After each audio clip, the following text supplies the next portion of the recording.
لا إله إلا الله محمد رسول الله لا إله إلا الله محمد رسول الله. Nah sekarang ini yang paling bahaya. Semua pakai uang. Akan tiba satu keadaan di mana peradaban ukurannya materi. Masalah pun materi. Ya, coba nih yang terjadi di Palestina, di mana-mana Timur Tengah. Materi nggak jauh dari oil and gas. Minyak dan gas. Itu yang sekarang rame-rame kan materi dunia, kedudukan. Sudah dapat kedudukan cari apa? Cari materi juga. Cari tambang, cari emas, cari nikel, cari batu bara, cari macam-macam materi dunia. Ya, saya nggak tahu kalau di sini ya, nggak tahu saya. Cuma kondisinya ya akan tiba begini. Mau sekolah harus punya uang. Uangnya pun bukan standar uang harus ada, bukan. Tapi diukur dengan materi, nggak bisa bayar nggak usah sekolah. Tiba itu akan tiba waktunya. Ya, semua pakai uang. Kedudukan pakai uang. Akan tiba masanya. Nah, kalau semua diukur sudah menggunakan materi, maka dunia lawannya akhirat. Akhirat pasti menurun. Orang tuh kalau sudah sibuk dengan dunia, jangan harap akhiratnya akan naik. Pasti turun. Karena itu lawan. Ya, akhirat tuh lawan dunia. Lawan tuh maksudnya begini, kalau yang dunianya diarahkan tuh akhirat, bagus. Tapi kalau difokuskan dunia, ini pasti tinggal. Ya, jadi konsep lawan tuh bukan berarti dipertentangkan, bukan. Maksudnya, hidup di dunia ini perangkatnya dibawa memenuhi kebutuhan akhirat. Bukan meninggalkan profesi yang baiknya. Anda tetap jadi direktur. Jangan resign. Saya mau jadi pengurus masjid aja. Jangan. Itu ceramah yang salah. Tetap jadi direktur, cuman sholat tetap dijaga. Manajer tetap hafal Quran. Dokter tetap puasa sunnah. Jadi profesinya mengantarkan pada kebutuhan akhirat. Yang salah itu direktur proyek dunia dikejar, sholat tinggal. Ya, Quran nggak pernah baca. Larutlah di situ, dikuasai oleh dunia. Ukuran akhirat sudah nggak ada. Kalau ukuran akhirat sudah nggak ada, kontrol akidahnya hilang. Kalau sudah hilang, sifat ihsannya melemah. Ihsan itu merasa diawasi Allah. Anta'budallaha ka'annaka tarahu. Sudah pekerjaan gak jadi ibadah, sudah merasa gak dilihat Allah. Bahaya. Konsep dasar umat Islam, ibadah itu bukan cuma sholat. Implementasinya pada muamalah. Ibadah turunannya muamalah. Sholat, ibadah, muamalahnya tanha anil fahsyai wal mungkar. Jadi jangan berbuat fahsya, jangan berbuat mungkar. Masih ibadah dua-duanya. Ya, dua-duanya masih ibadah. Hablum minallah, hablum minan nas. Nah, jangan dibedakan. Ritualnya ada pahala, sosialnya ada pahala. Jadi kalau orang sholatnya benar, tangannya nggak akan maksiat. Kan malu. Pak, tangan dipakai sholat terus dipakai maksiat. Apa nggak malu sama Allah? Maaf ya. Jangan bapak lah gitu. Saya ke kamera aja nih. Hei Anda yang baru korupsi itu. Apa nggak malu tangan dipakai korupsi terus dipakai sholat? Allahu Akbar. Ini tangan baru nyogok. Terus Allahu Akbar. Apa nggak malu nih bawa tangan hasil nyogok? Penanya pakai apa tuh? Tuh baru ngetik yang jelek tuh. Ini begini, ini begitu. Tangannya baru dipakai untuk mencela orang. Terus mengatakan Quran, Sunnah, lalu mengatakan Allahu Akbar takbir dengan tangan yang baru dipakai maksiat. Apa nggak malu? Coba antum tuh yang rekam tuh handphonenya tuh. Coba. Ada gambar apa di situ? Apa nggak malu handphonenya dimasukkan ke saku di bawah sholat dan di situ ada gambar-gambar yang tak pantas. Nah sekarang jangankan luarnya, ini tangan produk diri kita yang ada maksudnya pada diri kita yang diciptakan Allah. Tolong ya syarahnya dilengkapi. Yang diciptakan Allah yang harus dipakai baik, dipakai maksiat. Setelah itu dipakai sholat, apa nggak malu? Nilisan yang dipakai zikir, astagfirullah, subhanallah, Allahu Akbar, lalu digunakan mencela. Setelah itu kita katakan Allahu Akbar. Apa nggak malu? Coba dilihat. Nah, itu seharusnya konsep pertama standar kegiatan kita ibadah, minum ibadah. Makanya semua giat orang Islam itu ada doanya. Bapak Ibu cek deh, nggak ada kegiatan yang nggak ada doanya. Cuma di Islam. Ini menunjukkan agama ini bukan buatan manusia.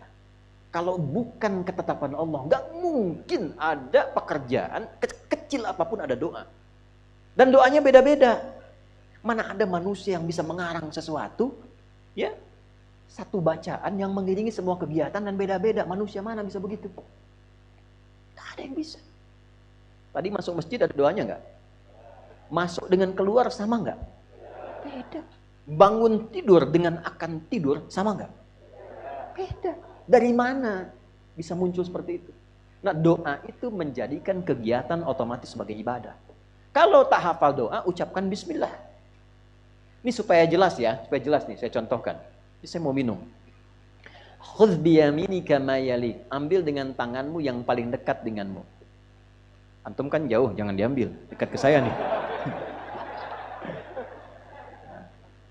Ini punya siapa? Belum tentu. Kalau belum diminum, belum tentu punya saya. Yang sudah masuk ke tenggorokan rezeki saya. Kalaupun disiapkan tidak saya minum, bukan punya saya. Jelas? Belum tentu punya DKM, jamaah langsung pengen ngambil bisa. Ya, kalau diridhakan. Nah, lihat sini. Ini saya mau minum. Minum ini kegiatan biasa, menghilangkan haus. Tapi ketika saya minum, menyebut nama Allah dengan niat ibadah. Misal, tak tahu doa, saya ucapkan Bismillahirrahmanirrahim. Minum. Alhamdulillahirrabbilalamin. Bukan karena segar dan hilang haus, bukan. Begitu diletakkan, dituliskan pahala. Jadi ibadah. Minumnya menghilangkan haus, kalimat tadi menjadikan ibadah, ditulis bekal akhirat 10 kebaikan. Kalau ikhlas. Makanya ukuran ibadah tuh enak, ikhlas. Bukan hasil. Ya, tapi kalau tadi niatnya pengen ria, pengen begini, nggak ada ibadahnya, abtar, terputus. Nah, sekarang saya mau tanya, kita hidup puluhan tahun sampai sekarang, berapa yang jadi ibadah bakal kita untuk pulang? Kadang-kadang aneh ya, rizki itu kan nggak tahu diatur. Akhirat kita belum pasti, kembali ke kita ini ikhtiar untuk menjemput takdir Allah. Rizki sudah diatur. Kenapa Anda, maaf ya, ini gini supaya paham logikanya. Yang punya rizki siapa? Saya ulang nih, yang punya rizki siapa? Yakin? Baik. Ini ada tawaran kerja jadi penjaga toko. Saya nggak perlu sebutkan tokonya apalah. Ya, mau Januari, Februari, April, Mei, terserah. Pokoknya toko. Jaga toko, tapi ketentuannya kalau ada waktu sholat nggak boleh sholat. Gaji 1 juta sebulan. Saya tanya, pilih jaga toko apa pilih sholat? Tentu prakteknya demikian. Naikkan lagi deh, antum nih yang kerja di perusahaan. Ada tender nih. Ini kalau 1 juta masih bisa kelihatan, sholat. 100 miliar tendernya.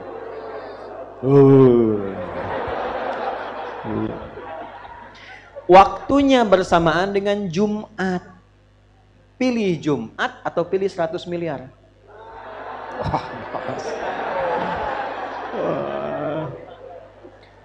Bayar pulsa aja lagi Jumatan.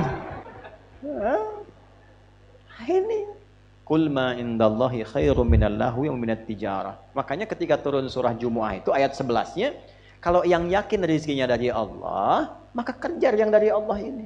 Ini aneh, dia meninggalkan Jumat. Jumat yang suruh Allah, dia yakin rezeki punya Allah, tapi dia meninggalkan perintah Allah.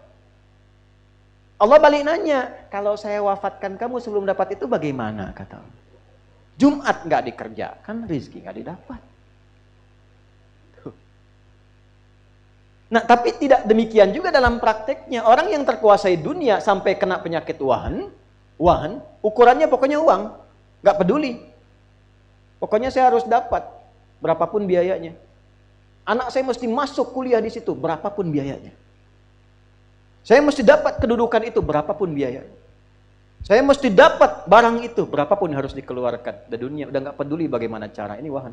Tapi dia masih sadar, nanti ada siksa kubur. Nanti ada siksa neraka, ada surga. Dia sadar, tapi karena terikat dengan dunia, ujung hidupnya dia nggak siap. Takut meninggal. Ya, akhirnya ya coba-coba aja untuk umrah juga gitu. Cuman hartanya dipakai dari hasil nyogok, hasil korupsi, macam-macam. Jadi begitu ada orang haji mengatakan labbaik Allahumma labbaik, maka dijawab oleh malaikat. Allah sampaikan ke malaikat, la labbaik la sa'daik. Gak ada labbaik tuh, gak ada sa'daik.